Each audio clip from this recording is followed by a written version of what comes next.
The intent of the legislation is to have as much as possible a barrier-free Ontario by the year 2025, and it's being rolled into segments, okay? And the customer service standard being the very, very first one that's out there.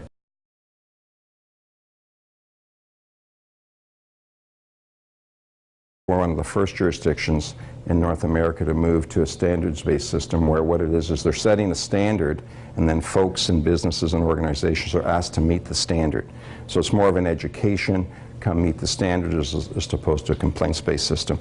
And I have to tell you, I get calls from all around the country. I had a call just last week from a person from Manitoba who said to me, gee, you know, can you tell us more about what the Chamber is doing here to help businesses understand this piece of legislation, because they want to do something similar in Manitoba.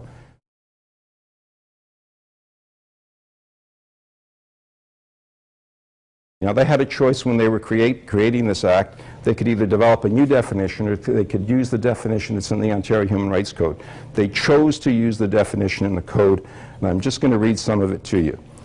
So a disability under this act means this: any degree of physical disability, an infirmity, a malformation, or a disfigurement that is caused by bodily injury, birth defect, or illness, and includes a condition of mental impairment, or a developmental disability, a learning disability, or a dysfunction or one or more of the processes involved in understanding or using symbols or the spoken language, a mental disorder, an injury or a disability, and it can be permanent or it can be temporary. None of us are getting any younger, and as a result, if we're not currently captured under the definition of a disability, under this piece of legislation, the odds are that we will be captured as we get older.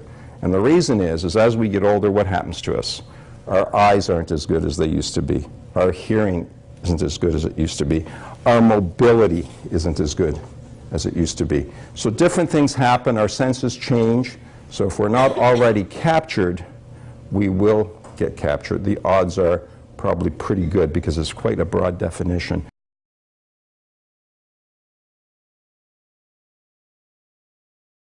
About 15% of the population currently in Ontario would be classified as having a disability. About 15%. And I think it was the Royal Bank did a study on the spending power of folks with disabilities across the province. And I think it's up to about $25 billion annually. So there is a big contribution that folks with a disability make to the GDP of the economy.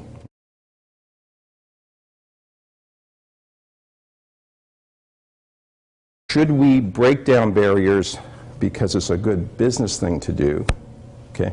Or should we break down barriers because it's the right thing to do? What do you think the answer was? Anybody? It's the right thing to do.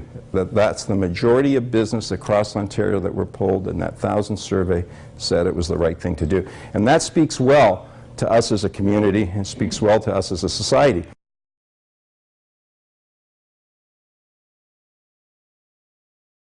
Sets out the obligations for organizations and businesses to provide service in a way that's accessible to people with a disability. That's the intent of this standard.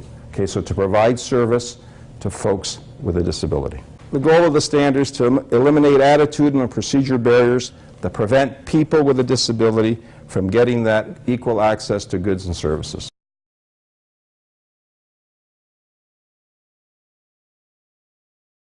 All people, all businesses, and all organizations that provide goods or services directly to the public or any other business organization. So directly to the public or any other business organizations. And you must have at least one employee. You must have at least one employee. There's about 360,000 organizations in Ontario, and pretty well each and every one of them will have to comply with this piece of legislation.